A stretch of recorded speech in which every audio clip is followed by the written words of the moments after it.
Hi friends, welcome to GCOM PSC assistant prison officer PYQ revision part 2ലേക്ക് നിങ്ങൾക്ക് എല്ലാവർക്കും സ്വാഗതം.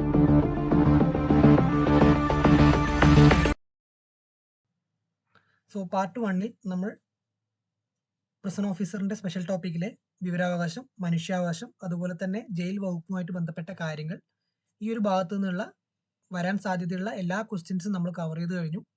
2-3 വർഷത്തെ ക്വസ്റ്റ്യൻ പേപ്പറിലെ എല്ലാ ക്വസ്റ്റ്യൻസും നമ്മൾ കവർ ചെയ്തിട്ടുണ്ട്.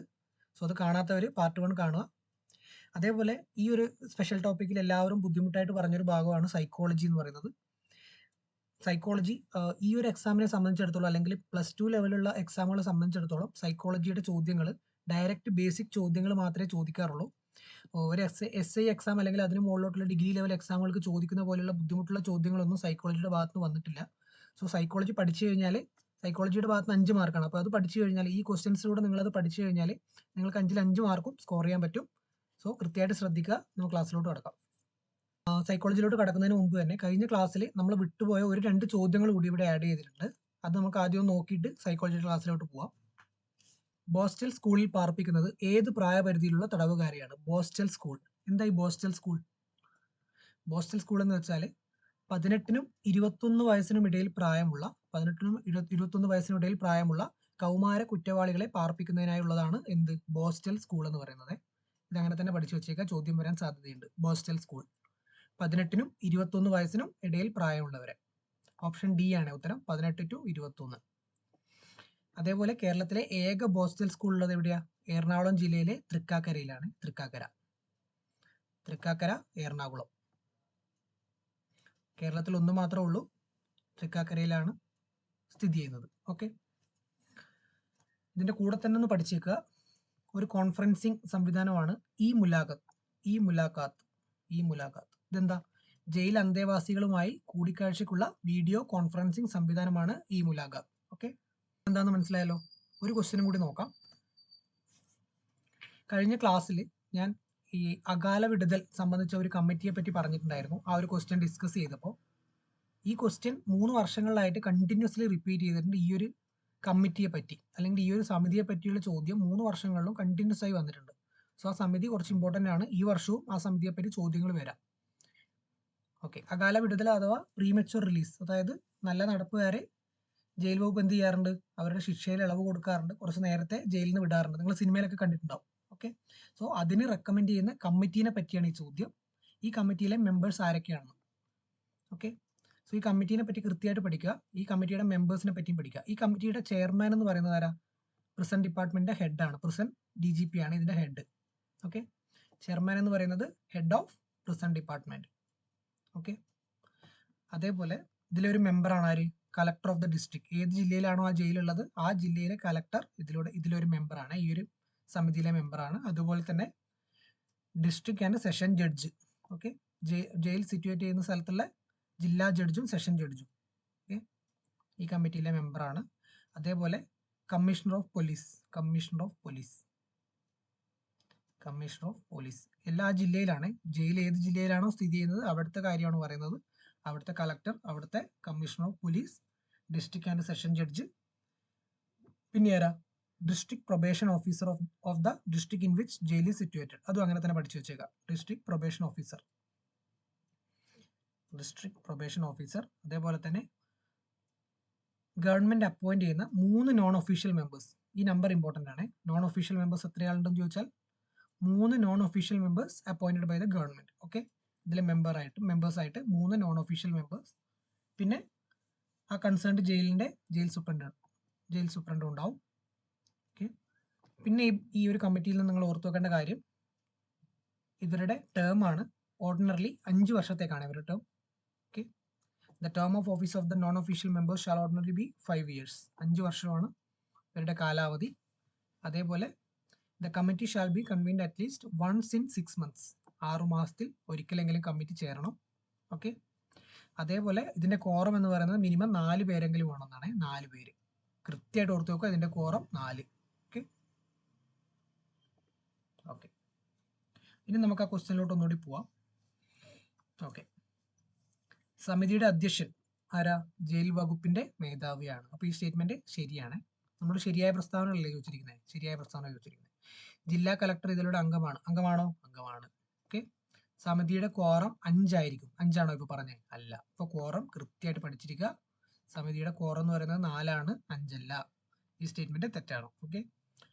അനൗദ്യോഗിക അംഗങ്ങളുടെ എണ്ണം 3 ആയിരിക്കും. അനൗദ്യോഗിക അംഗങ്ങൾ, അതായത് നോൺ ഒഫീഷ്യൽ മെമ്പേഴ്സ് എത്രയാ? 3 അല്ലേ ഇവിടെ പറഞ്ഞിരിക്കുന്നത്? 3. ഇതും ശരിയാണ്. 1, 2, 4 ആണ് ശരി. 1, 2, 4 ആണ് ശരി. ഓപ്ഷൻ സി ആണ് ഉത്തരം. ഓക്കെ.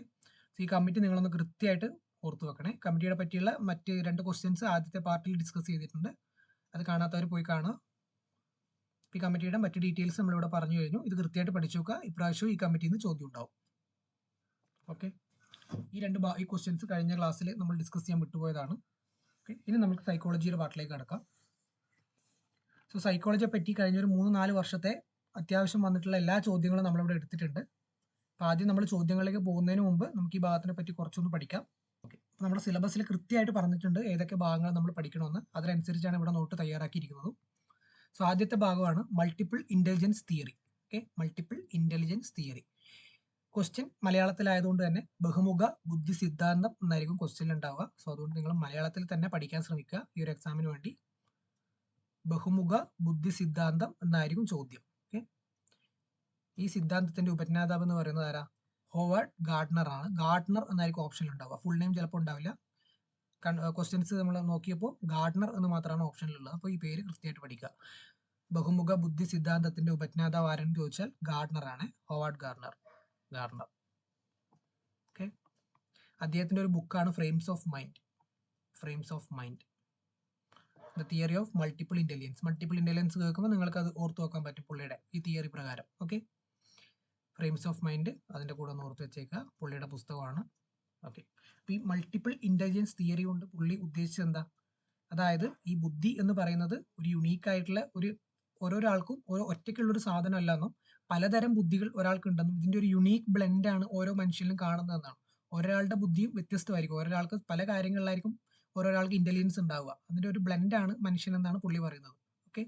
അപ്പോൾ പുള്ളി പ്രധാനമായിട്ട് 8 തരം ബുദ്ധികളെ പറ്റിയാണ് ഇവിടെ പറയുന്നത്. 8 തരം ബുദ്ധികളെ പറ്റി. മൾട്ടിപ്പിൾ ഇന്റലിജൻസ് തിയറി അഥവാ ബഹുമുഖ ബുദ്ധി സിദ്ധാന്ത പ്രകാരം ഗാർഡ്നർ 8 തരം ബുദ്ധികളെ പറ്റിയാണ് പറയുന്നത്. 8 തരം ബുദ്ധികളും അതിന്റെ ഉദാഹരണങ്ങൾ ഇവിടെ തന്നിട്ടുണ്ട്. ഒന്നാമത്തെ ബുദ്ധി എന്താ? ഭാഷാപരമായ ബുദ്ധി. ലിംഗ്വിസ്റ്റിക് ഇന്റലിജൻസ് ആണ്. ലിംഗ്വിസ്റ്റിക് ഇന്റലിജൻസ്, ഭാഷാപരമായ ബുദ്ധി. എന്താ ഭാഷാപരമായ ബുദ്ധി? ചില ആൾക്കാർക്ക് എന്താ ഭാഷ ഉപയോഗിക്കാനും വാക്കുകൾ കൊണ്ട് നന്നായി ആശയവിനിമയം നടത്താനും പറ്റും. ഈ ഒരു കഴിവിനെയാണ് എന്ത് പറയുന്നത്? ഭാഷാപരമായ ബുദ്ധി എന്ന് പറയുന്നത്. ഓക്കെ. ആർക്കൊക്കെ? എഴുത്തുകാര്, കവികൾ, പ്രഭാഷകർ, ഇവർക്കൊക്കെ നന്നായിട്ട് വാക്കുകൾ കൈകാര്യം ചെയ്യാനും എഴുതാനൊക്കെ ഉള്ള കഴിവുണ്ടല്ലോ. ഇതാണ് എന്ത് പറയുന്നത്? ഭാഷാപരമായ ബുദ്ധി. ഓക്കെ. യുക്തിഗണിത ബുദ്ധി, ലോജിക്കൽ മാത്തമാറ്റിക്കൽ ഇന്റലിജൻസ്. എന്താ ഇതൊക്കെ ഇതിന്റെ പേരിൽ തന്നെ ഇതിന്റെ ഡെഫിനിഷൻ ഉണ്ട്. നിങ്ങൾക്ക് പേര് പഠിച്ചാൽ തന്നെ കാര്യങ്ങൾ ഓർത്തു വെക്കാൻ പറ്റും. യുക്തി ഗണിത ബുദ്ധി, യുക്തിപൂർവ്വം ചിന്തിക്കാനും ഗണിതം കണക്ക് കൂട്ടാനും ഉള്ള കഴിവ്. അതാണ് യുക്തി ഗണിത ബുദ്ധി. ആർക്കൊക്കെ ഉണ്ടാവാം? ഗണിതശാസ്ത്രജ്ഞന്മാർക്ക് ഉണ്ടാവാം, നമ്മുടെ നോർമൽ സയന്റിസ്റ്റിന് ഉണ്ടാവാം, അതേപോലെ കുറ്റാന്വേഷകർക്ക് ഉണ്ടാവാം, ഇവർക്കൊക്കെ ഉണ്ടാവാം. ഓക്കെ. യുക്തി ഗണിത ബുദ്ധി. ഓക്കെ. ദൃശ്യ സ്ഥലപരമായ ബുദ്ധി, സ്പേഷ്യൽ ഇന്റലിജൻസ് ആണ്. എന്താ? രൂപങ്ങൾ, സ്ഥലം, ദിശ എന്നിവ മനസ്സിലാക്കാനും ഭാവനയിൽ കാണാനുമുള്ള കഴിവ്. ആർക്കൊക്കെ ഇതൊക്കെ ഉള്ളത്? ഒരു പ്ലോട്ട്, ഒരു സ്ഥലം കണ്ടു കഴിഞ്ഞാൽ ഇവിടെ ഇങ്ങനെയൊക്കെ നമുക്കൊരു സാധനം ഉണ്ടാക്കിയെടുക്കാം, അല്ലെങ്കിൽ ഇങ്ങനെയൊക്കെ ഇതിനെ ഡിസൈൻ ചെയ്യാം എന്നൊക്കെ പറയുന്ന ആരൊക്കെയാ? ആർക്കിടെക്ട്, ശില്പികൾ എന്ന ആൾക്കാർക്കൊക്കെയാണ് ഈ ഒരു ബുദ്ധി ഉള്ളത്, ഈ ഒരു ബുദ്ധിയുടെ ഇതുള്ളത്. ഓക്കെ.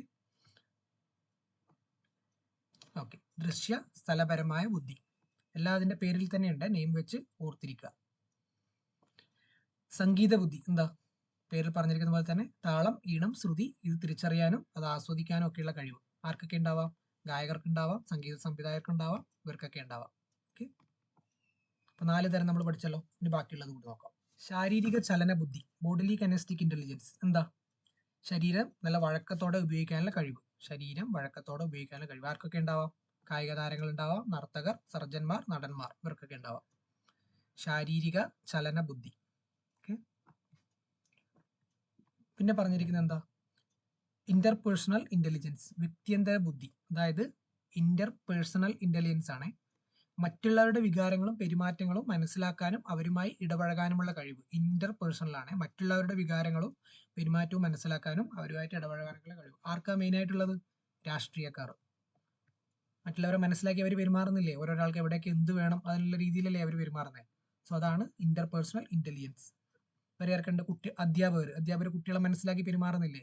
അതേപോലെ സാമൂഹ്യ പ്രവർത്തകർ, ഇവർക്കൊക്കെയാണ് ഇന്റർപേഴ്സണൽ ഇന്റലിജൻസ്. ഓക്കെ, നെക്സ്റ്റ് എന്താ? Intrapersonal intelligence. ഇത് അങ്ങോട്ടും ഇങ്ങോട്ടും മാറിപ്പോകാൻ പാടില്ല. ഇൻട്രാപേഴ്സണൽ എന്താ? വ്യക്തിഗതമാണ്. ഇൻട്രാപേഴ്സണലാണ്. ഇന്റർപേഴ്സണലും ഇൻട്രാപേഴ്സണലും മാറിപ്പോകാൻ പാടില്ല.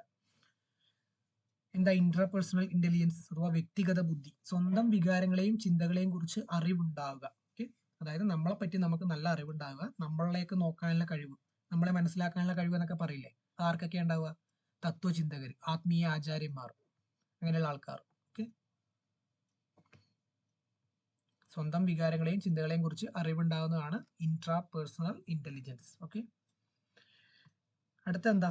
8ാമത്തെ ബുദ്ധി, പ്രകൃതിപരമായ ബുദ്ധി, നാച്ചുറലിസ്റ്റിക് ഇന്റലിജൻസ്. എന്ന് വെച്ചാൽ എന്താ? പ്രകൃതിനെയും ജീവജാലങ്ങളെയും മനസ്സിലാക്കാൻ, സ്നേഹിക്കാൻ ഒക്കെയുള്ള കഴിവ്. ഓക്കെ, ആർക്കൊക്കെ ഉണ്ട്? കർഷകർക്കുണ്ട്, പരിസ്ഥിതി പ്രവർത്തകർക്കുണ്ട്. ഇതൊക്കെ ഒന്ന് ഓർത്തിരിക്കുക. മൃഗസ്നേഹികൾ, ഇതൊക്കെ ഇതിൽ വരുന്നതാണ്. ഓക്കെ, സോ ഇങ്ങനെയുള്ള 8 ബുദ്ധികളെ പറ്റിയാണ് ആര് പറഞ്ഞിരിക്കുന്നത്? ഗാർഡ്നർ പറഞ്ഞിരിക്കുന്നത് മൾട്ടിപ്പിൾ ഇന്റലിജൻസ് തിയറി പ്രകാരം. ഓക്കെ, നെക്സ്റ്റ് ഈ ഭാഗത്ത് നിന്ന് എപ്പോഴും ചോദ്യം വരുന്ന ഒരു ഭാഗമാണ് സൈക്കോ അനലിറ്റിക് തിയറി, മനോവിശ്ലേഷണ സിദ്ധാന്തം. ഇതാരാ ആവിഷ്കരിച്ചത്? Sigmund Freud. ഓക്കെ, സൈക്കോളജി ആര് പഠിക്കുമ്പോഴും ആദ്യം പഠിക്കുന്ന ഒരു പേരായിരിക്കും Sigmund Freud. Psycho analytic theory. മലയാളത്തിലാണ് ക്വസ്റ്റ്യൻ ഉണ്ടാവുക. നിങ്ങളെല്ലാം മലയാളം തന്നെ പഠിക്കാൻ ശ്രമിക്കണം. മനോവിശ്ലേഷണ സിദ്ധാന്തം. ഓക്കെ, ഈ സിദ്ധാന്ത പ്രകാരം സിഗ്മണ്ട് ഫ്രോയിഡ് നമ്മുടെ മനസ്സിന്റെ ഘടനയെ എന്ത് ചെയ്തിരിക്കുന്നു? അതായത് മനുഷ്യന്റെ മനസ്സിന്റെ തലങ്ങളെ 3ആയി തിരിച്ചിട്ടുണ്ട് പുള്ളി. ഒരു വ്യക്തിയുടെ മനസ്സിന്റെ തലങ്ങളെ ഈ തിയറി പ്രകാരം 3ആയിട്ട് തിരിച്ചിട്ടുണ്ട്. എന്തൊക്കെയാ? ബോധമനസ്സ്, ഉപബോധ മനസ്സ്, അബോധ മനസ്സ്. ബോധമനസ്സും ഉപബോധ മനസ്സും അബോധ മനസ്സും. ഇതൊക്കെ നിങ്ങൾ ജസ്റ്റ് മനസ്സിലാക്കിയിരുന്നാൽ മതി. ജസ്റ്റ് ബേസിക് ചോദ്യങ്ങളെ ഈ ഭാഗത്തൊക്കെ വരുന്നുള്ളൂ. ഓക്കെ, ബോധമനസ്സ് എന്താ? ബോധമനസ്സ് ഈ ഫ്രോയിഡിനെ സംബന്ധിച്ചിടത്തോളം അത്ര പ്രധാനമല്ലാത്തൊരു സ്ഥലമാണ് നമ്മുടെ ബോധമനസ്സ്. അതായത് നമുക്ക് നമ്മുടെ പ്രത്യക്ഷത്തിൽ ഓർക്കാൻ കഴിയുന്നതും അല്ലെങ്കിൽ നമ്മുടെ ഈ അനുഭവങ്ങൾ ഒക്കെ ഉൾക്കൊള്ളുന്ന ഒരു ഭാഗമാണ് എന്ത്? ബോധമനസ്സ് എന്ന് പറയുന്നത്. നമ്മൾ കോൺഷ്യസ് ആയിട്ടില്ല. ഇപ്പോൾ നമ്മൾ കാണുന്ന കാര്യങ്ങളാണ് എന്ത്? ബോധമനസ്സിലുള്ളത്, നമ്മളിപ്പോൾ കാണുന്ന കാര്യങ്ങൾ. ഓക്കെ, ഉപബോധ മനസ്സാണെങ്കിലോ, സബ് കോൺഷ്യസ് ആണെങ്കിലോ, അതായത് ഇപ്പൊ നമ്മുടെ ഓർമ്മയിലില്ല, എന്നാൽ നമുക്കത് ആവശ്യമുള്ളപ്പോൾ നമുക്ക് ഓർമ്മിച്ചെടുക്കാൻ കൂടി കഴിയുന്ന കാര്യങ്ങളാണ് ഏതിലുള്ളത്? സബ് കോൺഷ്യസ് മൈൻഡിലുള്ളത്. ഓക്കെ, അതായത് ഒരു പ്രത്യേക അവസരത്തിൽ നമുക്ക് പൂർണ്ണമായിട്ട് നമ്മൾ എപ്പോഴും നമ്മുടെ ഓർമ്മയിൽ ഉണ്ടാവണമെന്നില്ല, എന്നാൽ പെട്ടെന്ന് തന്നെ നമുക്ക് നമ്മുടെ ഓർമ്മയിലേക്ക് അത് കൊണ്ടുവരാൻ പറ്റുന്ന കാര്യങ്ങളൊക്കെയാണ് ഏതിലുള്ളത്? നമ്മുടെ സബ് കോൺഷ്യസ് മൈൻഡിലുള്ളത്. ഓക്കെ,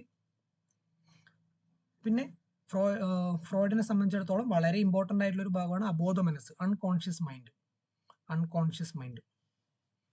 ഇവിടെ നിങ്ങൾ ഈ പിക്ചർ കണ്ടല്ലോ, മണിച്ചിത്രത്താഴിൽ മോഹൻലാൽ പറയുന്നില്ലേ എന്താ? ഗംഗയുടെ അബോധ മനസ്സിലുള്ള കാര്യങ്ങളാണ് ഗംഗ അറിയാതെ പുറത്തോട്ട് വരുന്നത്. എന്ന് വെച്ചാൽ എന്താ?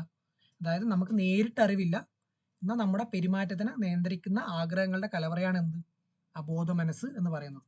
ഓക്കെ, അതായത് ഈ ഒരു ഭാഗത്തിനെ പറ്റി നമുക്ക് നേരിട്ട് അറിവില്ല, എന്നാൽ നമ്മുടെ മനസ്സിന്റെ കോണിൽ എവിടെയോ ഈ കാര്യങ്ങൾ കിടക്കുന്നുണ്ട്. നമ്മൾ അറിയാണ്ട് നമുക്ക് സ്ലിപ്പ് ഓഫ് ദ ടങ് എന്നൊക്കെ പറയാറില്ല, നമ്മൾ അറിയാണ്ട് ചില കാര്യങ്ങൾ പറഞ്ഞു പോകുന്നില്ല ചില സമയങ്ങളിൽ. ഇതെന്തുകൊണ്ടാണ്?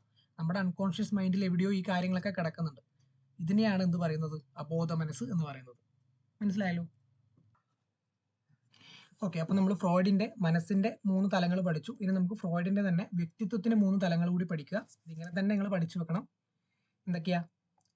ഇത്, ഈഗോ, സൂപ്പർ ഈഗോ. ഇനി നമുക്കിത് ഓരോന്നും എന്താണെന്ന് നോക്കാം. ഇത് എന്ന് വെച്ചാൽ എന്താ? ഇത് എന്ന് വെച്ചാൽ സുഖം മാത്രം ആഗ്രഹിക്കുന്നു, അതായത് പ്രിൻസിപ്പിൾ ഓഫ് പ്ലഷർ ആണ്. അതായത് ഒരു കൊച്ചുകുട്ടിയുടെ വാശി, ഒരു കൊച്ചുകുട്ടി എല്ലാം ചിന്തിച്ചിട്ടാണോ ഒരു കാര്യത്തിന് വേണ്ടി വാശി പിടിക്കുന്നത്? നമ്മളെ കൊച്ചുകുട്ടി ഒരു ടോയ്സിന് വേണ്ടി വാശി പിടിക്കുന്നത് അച്ഛൻ്റെ കയ്യിൽ പൈസ ഇല്ല അല്ലെങ്കിൽ ബുദ്ധിമുട്ടായിരിക്കും, ഇതൊക്കെ ചിന്തിച്ചാണോ ഒരു കുട്ടി വാശി പിടിക്കുന്നത്? അല്ല. എന്താ? ഒരു കുട്ടി നോക്കുന്നത് എന്താ? കുട്ടിയുടെ ആ പെട്ടെന്നുള്ള ആഗ്രഹ സാഫല്യം മാത്രമേ നോക്കുന്നുള്ളൂ. ഒരു കൊച്ചുകുട്ടി വാശി പിടിക്കുന്നത് അങ്ങനെയല്ലേ? അതായത് നമ്മൾ നമ്മുടെ പെട്ടെന്നുള്ള സുഖം മാത്രം, നമ്മുടെ പ്ലഷർ മാത്രം നോക്കുന്നതിനെയാണ് എന്ത് പറയുന്നത്? ഇത് എന്ന് പറയുന്നത്.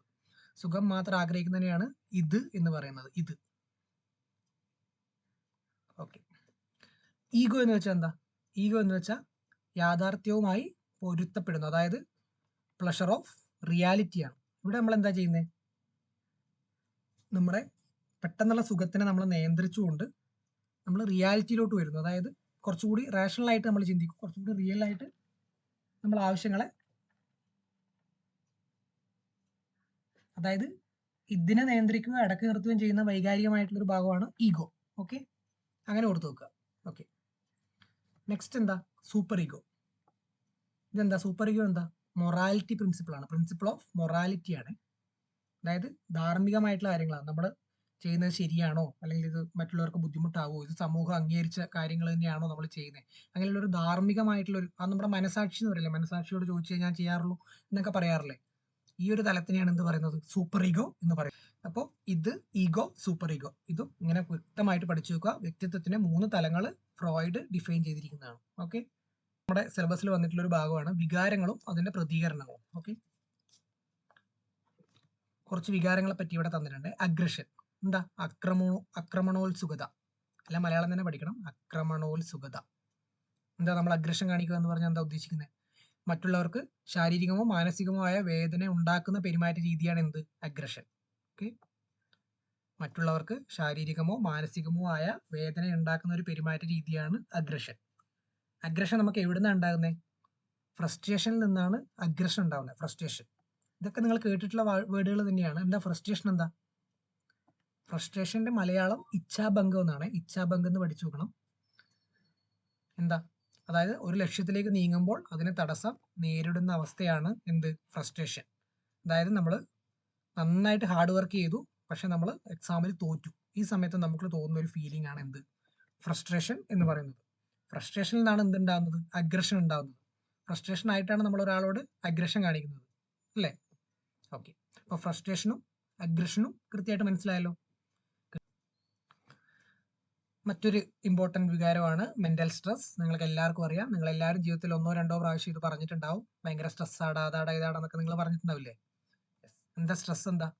ശരീരത്തിനോ മനസ്സിനോ വെല്ലുവിളി ഉയർത്തുന്ന സാഹചര്യങ്ങളോടുള്ള നമ്മുടെ മനസ്സിന്റെ ഒരു പ്രതികരണമാണ് എന്ത്? മെന്റൽ സ്ട്രെസ് എന്ന് പറയുന്നത്. Mental stress. ഓക്കെ, ശരീരത്തിനോ മനസ്സിനോ വെല്ലുവിളി ഉയർത്തുന്ന സാഹചര്യങ്ങളോടുള്ള പ്രതികരണം. ഈ സ്ട്രെസ്സിനെ 2ആയി തിരിച്ചിട്ടുണ്ട്. എന്തൊക്കെയാ? യൂസ്ട്രെസ്സും ഡിസ്ട്രെസ്സും. യൂസ്ട്രെസ്സും ഡിസ്ട്രെസ്സും. യു സ്ട്രെസ് എന്താ? ഗുണപരമായ സമ്മർദ്ദം, യൂസ്ട്രെസ്. ഡിസ്ട്രെസ് എന്ന് വെച്ചാൽ ദോഷകരമായ സമ്മർദ്ദം. എന്താ ഇത് തമ്മിലുള്ള വ്യത്യാസം? എന്താ? അതായത് ഗുണകരമായ സമ്മർദ്ദം എന്താണെന്ന് വെച്ചാൽ, ഇപ്പം നിങ്ങൾക്ക് ചില ആൾക്കാർക്ക് പരീക്ഷ അനൗൺസ് ചെയ്ത് കഴിഞ്ഞാലേ പഠിക്കാൻ പറ്റുള്ളൂ, നേരത്തെ പഠിക്കാൻ പറ്റില്ല. അല്ലെങ്കിൽ ഹോൾ ടിക്കറ്റ് വന്നു കഴിഞ്ഞാലേ പഠിക്കാൻ തുടങ്ങുന്നവരുണ്ട്, പരീക്ഷയുടെ തലേന്ന് പഠിക്കാൻ തുടങ്ങുന്നവരുണ്ട്. ഇതെന്താ? ഗുണപരമായ ഒരു സമ്മർദ്ദമാണ്. എന്താ?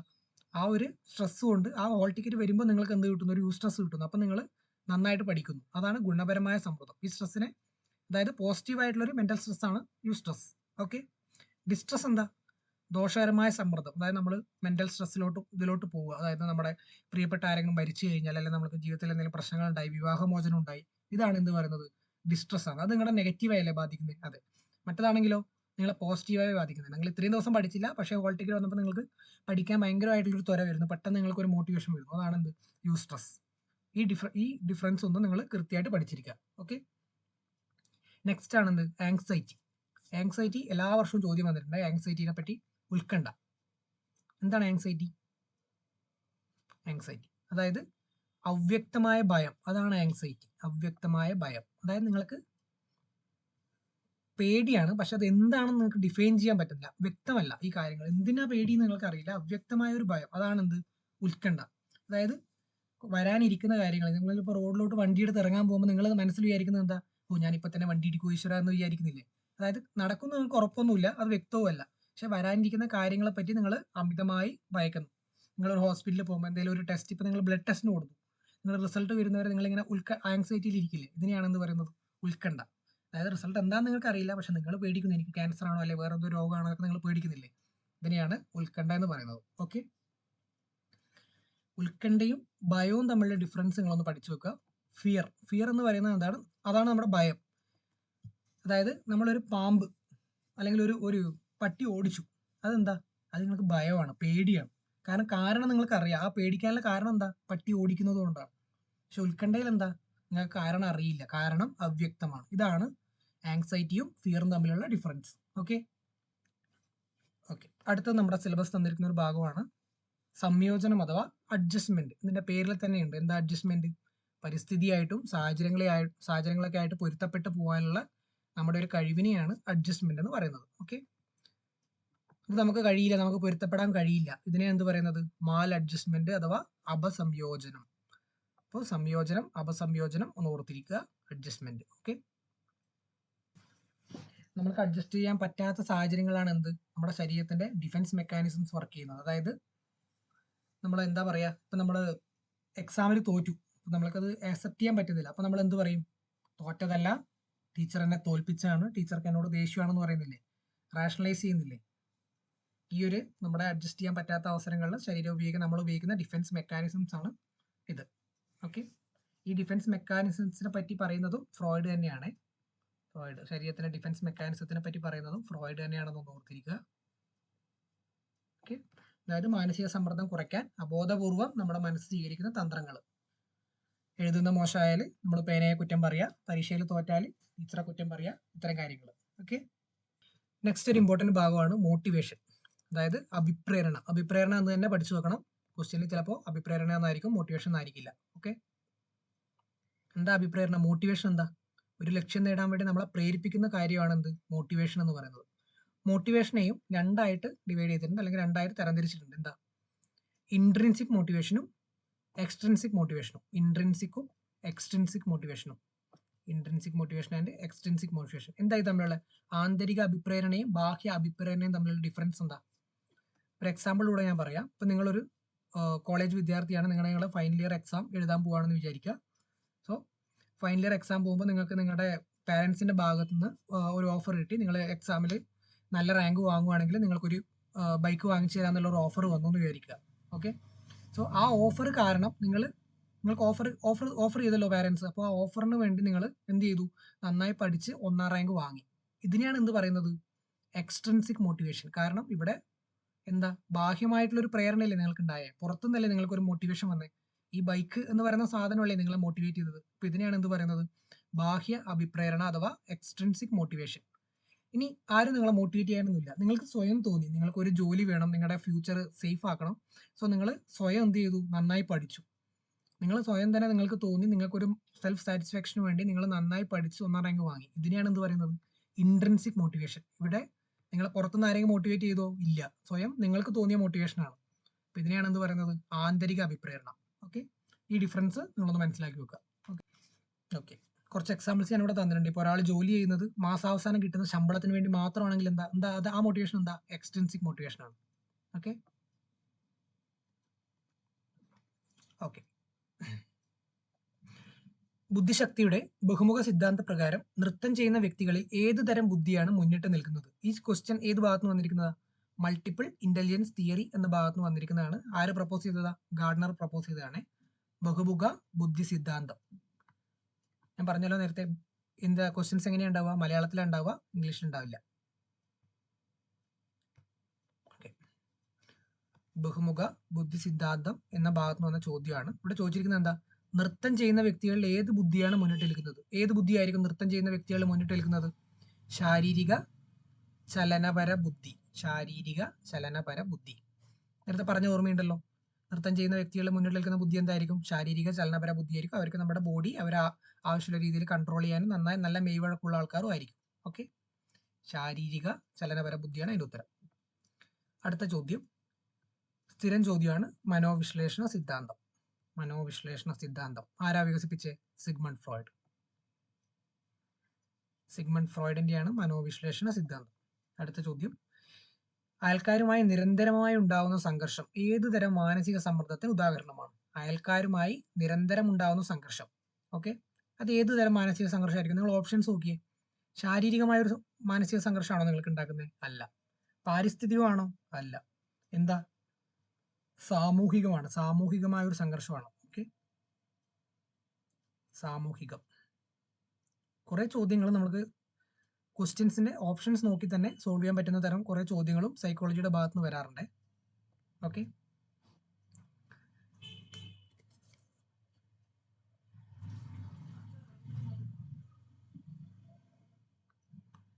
അടുത്ത ചോദ്യം, വ്യക്തമല്ലാത്തതും വ്യാപിച്ചു കിടക്കുന്നതും അരോചകവുമായ ഭയത്തെ അറിയപ്പെടുന്നത്. നേരത്തെ ഞാൻ എന്തു പറഞ്ഞു?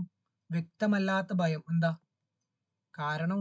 കാരണം നിങ്ങൾക്ക് അറിയില്ല, വ്യക്തമല്ല. എന്താണ് അതിന്റെ ഉത്തരം? എന്താ? ഓപ്ഷൻ എ ആണ് ഉത്കണ്ഠ. ഉത്കണ്ഠ എന്ന് വെച്ചാൽ കാരണമറിയാത്ത ഭയമാണ്. ഓക്കെ, താഴെ പറയുന്നവയിൽ ആന്തരിക അഭിപ്രേരണയ്ക്ക് ഉദാഹരണം ഏത്? ഓക്കെ, ആന്തരിക അഭിപ്രേരണയാണ്, ഇൻട്രിൻസിക് മോട്ടിവേഷൻ ആണ്. അധ്യാപകരുടെ നിർബന്ധപ്രകാരം പഠിക്കുന്നു ആണോ? അല്ല. മാതാപിതാക്കൾ വാങ്ങിത്തരുന്ന സമ്മാനങ്ങൾക്ക് വേണ്ടി പഠിക്കുന്നു അതാണോ? അതൊരിക്കലും അല്ല. നല്ല മാർക്ക് നേടണമെന്ന് സ്വയം പ്രേരണ തോന്നി പഠിക്കുന്നു, ഇതാണ് എന്ത്? ഇൻട്രിൻസിക് മോട്ടിവേഷൻ, ആന്തരിക അഭിപ്രേരണ. Option C. ഓക്കെ, അടുത്ത ചോദ്യം. മനോവിശ്ലേഷണ സിദ്ധാന്തത്തിൽ സിഗ്മണ്ട് ഫ്രോയിഡ് വ്യക്തിത്വത്തിന്റെ ഘടനാപരമായ മാതൃക രൂപപ്പെടുത്തുന്നതിൽ ഏതൊക്കെ ഘടകങ്ങൾ ഉൾച്ചേർത്തു? ഏതൊക്കെയാ? നമ്മൾ കൃത്യമായി പഠിച്ചല്ലോ. ഏതൊക്കെയാ? ഓപ്ഷൻ സി ആണ്. ഇത് ഈഗോ, സൂപ്പർ ഈഗോ. ഇത് ഈഗോ, സൂപ്പർ ഈഗോ. വ്യക്തിത്വത്തിന്റെ 3 ഘടകങ്ങൾ നമ്മൾ പറഞ്ഞു. ഇത് ഈഗോ, സൂപ്പർ ഈഗോ. അപ്പോൾ ഫ്രോയിഡിന്റെ ഭാഗത്ത് നിന്ന് വരുന്ന ചോദ്യങ്ങൾ നിങ്ങൾക്ക് മനസ്സിലായല്ലോ. തിയറി പ്രപ്പോസ് ചെയ്ത് ആരാന്ന് ചോദിച്ചിട്ടുണ്ട്, അതേപോലെ ഈ ഘടനകൾ ചോദിച്ചിട്ടുണ്ട്. ഇതിൽ കൂടുതൽ ഡീറ്റെയിൽ ആയിട്ട് ചോദിച്ചിട്ട് കണ്ടിട്ടില്ല ഇതുവരെ. ഓക്കെ, മാനസിക സമ്മർദ്ദം ലഘൂകരിക്കുന്നതിന് ഉപയുക്തമാവുന്ന ആരോഗ്യകരമായ മനോസാന്ത്വന രീതി. മാനസിക സമ്മർദ്ദം ലഘൂകരിക്കാൻ വേണ്ടിയാണ്. നമുക്ക് നല്ല മാനസിക സമ്മർദ്ദം അഥവാ മെന്റൽ സ്ട്രെസ് ഉണ്ടെന്ന് വിചാരിക്കുക. അതിനെ ലഘൂകരിക്കാൻ വേണ്ടി ചെയ്യാൻ ഉപയുക്തമാവുന്ന ആരോഗ്യകരമായ രീതിയാണ് ചോദിച്ചിരിക്കുന്നത്. ഓപ്ഷൻസ് ഒന്ന് നോക്കിയേ. സമ്മർദ്ദത്തെ അതിജീവിക്കാൻ ഉടനടി ഉറങ്ങുന്നത്, അതൊരു ആരോഗ്യകരമായ രീതിയാണോ? അല്ല. അതിജീവിക്കാൻ ദേഷ്യം പ്രകടിപ്പിക്കുന്നത്, ഒട്ടും ആരോഗ്യകരമല്ല. സമ്മർദ്ദത്തെ അതിജീവിക്കാൻ ശ്വസന വിശ്രാന്തി ഉപയോഗിക്കുന്നത്, അഥവാ നമ്മൾ ബ്രീത്തിങ് എക്സസൈസ് നമ്മൾ പറയാറില്ലേ, ദേഷ്യം വരുമ്പോൾ ശ്വാസം വലിക്കുക ശ്വാസം വിടുക എന്ന് പറയുന്നില്ലേ. ഓക്കെ, അടുത്ത ഓപ്ഷൻ എന്താ? സമ്മർദ്ദത്തെ അതിജീവിക്കാൻ ലഹരി ഉപയോഗിക്കുന്നത്, അതും അല്ലല്ലോ. അല്ല. ഓപ്ഷൻ എന്താ? സി ആണ്. സമ്മർദ്ദത്തെ അതിജീവിക്കാൻ ശ്വസന വിശ്രാന്തി ഉപയോഗിക്കുന്നത്. സമ്മർദ്ദത്തെ അതിജീവിക്കാൻ ശ്വസന വിശ്രാന്തി ഉപയോഗിക്കുന്നത്. ഓക്കെ, അബ്രഹാം മാസ്ലോവിന്റെ ആവശ്യകതകളുടെ ശ്രേണി എന്ന സിദ്ധാന്ത പ്രകാരം ഒരു വ്യക്തിയുടെ പരമാവധി ശേഷികൾ സ്വയം തിരിച്ചറിയുന്നത് ഏത് ഘട്ടത്തിലാണ്? അബ്രഹാം മാസ്ലോവിന്റെ. ഇത് നിങ്ങൾ അങ്ങനെ തന്നെ ബൈഹാർട്ട് പഠിച്ചു വെച്ചേക്കുക. ഏത് ഘട്ടത്തിലാ? ആത്മസാക്ഷാത്കാരമാണ്. ആത്മസാക്ഷാത്കാരം. Okay, next question. ഉത്കണ്ഠയെ മനഃശാസ്ത്രപരമായി വ്യക്തമാക്കുന്ന ഉത്തരം തിരഞ്ഞെടുക്കുക. ഇതും വീണ്ടും ഇതിനെ പറ്റിയാണ് ചോദിച്ചിരിക്കുന്നത്, ഉത്കണ്ഠയെ പറ്റി. ഉത്കണ്ഠയെ പറ്റി ഒന്നാമത്തെ സ്റ്റേറ്റ്മെന്റ് എന്താ? ഭയവും ഉത്കണ്ഠയും ഒന്ന് തന്നെയാണ്. ഒന്ന് തന്നെയാണോ? അല്ല. ഭയത്തിന്റെ കാരണം നമ്മൾക്കറിയാം. ഉത്കണ്ഠയുടെ കാരണമില്ലാത്ത ഭയമാണ് എന്ത്? ഉത്കണ്ഠ. ഓക്കെ, അപ്പോൾ ഭയം ഉത്കണ്ഠ ഒന്നാണോ? അല്ല, തെറ്റാണ്. ഒന്നാമത്തെ ഓപ്ഷൻ തെറ്റി. ഈ ഒന്നാമത്തെ ഓപ്ഷൻ തെറ്റിയാൽ തന്നെ നിങ്ങൾക്ക് എന്ത് ചെയ്യാം? എല്ലാ ആൻസറും എലിമിനേറ്റ് ചെയ്യാൻ പറ്റും. നിങ്ങൾക്ക് ഉത്തരത്തിലോട്ട് എത്താനും സാധിക്കും. എന്നാലും മറ്റു ഓപ്ഷൻസ് കൂടി നമുക്ക് നോക്കാം. പുലി ആക്രമിക്കാൻ വരുമ്പോൾ അനുഭവപ്പെടുന്നതാണ് ഭയം. നേരത്തെ ഞാൻ പട്ടിയുടെ കേസ് പറഞ്ഞല്ലോ. അപ്പോൾ പുലി ആക്രമിക്കാൻ വരുന്നതാണ് ഭയം. ഈ സ്റ്റേറ്റ്മെന്റ് എന്താ? ശരിയാണ്. അതേപോലെ ഭാവിയിൽ സംഭവിക്കുന്നതായി കരുതുന്ന കാര്യങ്ങളോടുള്ള ആശങ്കയാണ് എന്ത്? ഉത്കണ്ഠ. ഇതാണ് ഉത്കണ്ഠയുടെ ഡെഫിനിഷൻ. ഓക്കെ, സോ 2ഉം 3ഉം ശരിയാണ്. ഓപ്ഷൻ ബി ആണ് ശരി ഉത്തരം. ഓക്കെ, ഹൊവാർഡ് ഗാർഡനറിന്റെ ബഹുമുഖ ബുദ്ധി സിദ്ധാന്തത്തെ അടിസ്ഥാനമാക്കിയുള്ള ചോദ്യം. വീണ്ടും എന്താ? മൾട്ടിപ്പിൾ ഇന്റലിജൻസ് തിയറിയിൽ നിന്നുള്ള ചോദ്യമാണ്. ഓക്കെ, ആ 8 ബുദ്ധികളെ പറ്റി നിങ്ങൾ കൃത്യമായിട്ട് പഠിക്കണേ. 8 കാര്യങ്ങളാണ് പുള്ളി പറഞ്ഞിരിക്കുന്നത്, അത് കൃത്യമായിട്ട് പഠിക്കണം. ഇവിടെ പറഞ്ഞിരിക്കുന്നത് എന്താ? ആന്തരിക വൈയക്തിക ബുദ്ധിയാണ്. ആന്തരിക വൈയക്തിക ബുദ്ധി എന്താ? നമ്മുടെ ഇന്റേണൽ ബുദ്ധിയാണ്. നമുക്ക് സ്വയം മനസ്സിലാക്കാനുള്ള ഒരു ബുദ്ധിനെ പറ്റിയാണ് പറഞ്ഞിരിക്കുന്നത്. എന്താ അതിന് ഉത്തരം? ഓപ്ഷൻസ് നോക്കിയേ. ഓപ്ഷൻ ഡി ആണ്. സ്വയം ആഴത്തിൽ മനസ്സിലാക്കുന്നതിനും വിലയിരുത്തുന്നതിനും മെച്ചപ്പെടുത്തുന്നതിനുള്ള കഴിവാണ് ആന്തരിക വൈയക്തിക ബുദ്ധി. Okay okay okay, next question. വീണ്ടും മനോവിശ്ലേഷണ സിദ്ധാന്തം, സൈക്കോ അനാലിസിസ് ആരുമായി ബന്ധപ്പെട്ടിരിക്കുന്നു? ഫ്രോയിഡ്. അല്ലേ? ഡയറക്റ്റ് ചോദ്യങ്ങളാണ് ഓരോ വർഷവും ചോദിച്ചുകൊണ്ടിരിക്കുന്നത്. ദൈനംദിന സാഹചര്യങ്ങളെക്കുറിച്ചും തീവ്രവും അമിതമായ ആശങ്കയും ഭയവും താഴെ കൊടുത്തിരിക്കുന്നവയിൽ ഏത് അവസ്ഥയുടെ ലക്ഷണമാണ്? ദൈനംദിന സാഹചര്യങ്ങളെക്കുറിച്ചുള്ള തീവ്രവും അമിതവുമായ ആശങ്ക എന്താ? ഉത്കണ്ഠ. വീണ്ടും ആങ്സൈറ്റിയെ പറ്റിയാണ് ചോദ്യം. പഠിച്ചിരിക്കുക. ബുദ്ധി ബഹുമുഖ സിദ്ധാന്തം അഥവാ മൾട്ടിപ്പിൾ ഇന്റലിജൻസ് തിയറി ആരാ അവതരിപ്പിച്ച്? ഗാർഡനർ. ആക്രമണോത്സുകത നിരീക്ഷണം വഴി പഠിക്കുന്നു എന്ന് പരീക്ഷണത്തിലൂടെ സ്ഥാപിച്ച മനഃശാസ്ത്ര സൈദ്ധാന്തികൻ ആര്? ആക്രമണോത്സുക നിരീക്ഷണം. ഇത് നിങ്ങൾ കൃത്യമായിട്ടൊന്ന് പഠിച്ചു വെച്ചേക്കുക. ബന്ദൂരയാണ്. ബന്ദൂര. ഓപ്ഷൻ എ ആണ് ഉത്തരം. ആക്രമണോത്സുക നിരീക്ഷണം ബന്ദൂരയാണ്. ബന്ദൂര. ഈ ബന്ദൂരയുടെ ഒരു മോഡൽ ഉണ്ട്, ബോബോ പാവ പരീക്ഷണം എന്ന് പറഞ്ഞൊരു മോഡലുണ്ട് പുള്ളിയുടെ. അതായത് ഒരു പാവേനെ ഒരു റൂമിൽ വെച്ച് അതിനെ ക്രൂരമായി മർദ്ദിക്കുക, അത് കുറച്ച് കുട്ടികളെ കാണിക്കുക, എന്നിട്ട് കുട്ടികളെ കുറേ നേരം കഴിഞ്ഞ് വീണ്ടും അതുപോലത്തെ ഒരു പാവ അവരുടെ കയ്യിൽ കൊടുത്താൽ അവരുടെ ആക്രമണോത്സുകത വർദ്ധിക്കുന്നു എന്നാണ് പുള്ളി കണ്ടുപിടിച്ചിരിക്കുന്നത്. ഇത് കണ്ടുപിടിച്ചിരിക്കുന്ന ആളാണ് ബന്ദൂര ആക്രമണോത്സുക നിരീക്ഷണം. ഓക്കെ, അതായത് മറ്റുള്ളവർ പ്രകടിപ്പിക്കുന്ന ഒരു പുതിയ സ്വഭാവം നിരീക്ഷിക്കുക, അത് നിലനിർത്താനുള്ള ടെൻഡൻസി ആൾക്കാരിലുണ്ട് എന്നാണ് പുള്ളി ഈ ഒരു തിയറി വഴി തെളിയിച്ചിരിക്കുന്നത്. ഓക്കെ, അടുത്ത ക്വസ്റ്റ്യൻ, താഴെ കൊടുത്തിരിക്കുന്നവയിൽ ആന്തരിക അഭിപ്രേരണ ഇൻട്രിൻസിക് മോട്ടിവേഷനെ പറ്റിയാണ് ചോദിക്കുന്നത്. അതിൽ പെട്ടത് ഏതാ? സമ്മാനം കിട്ടുന്നത് ഇൻട്രിൻസിക് ആണോ? അല്ല, ബി തെറ്റി. സ്ഥാനക്കയറ്റം ലഭിക്കുന്നത് ഇൻട്രിൻസിക് ആണോ? അല്ല. പ്രശംസ, ഇതെല്ലാം എന്താ? എക്സ്ട്രിൻസിക് മോട്ടിവേഷൻ ആണോ? ഉത്തരം എന്താ? ആത്മസംതൃപ്തി.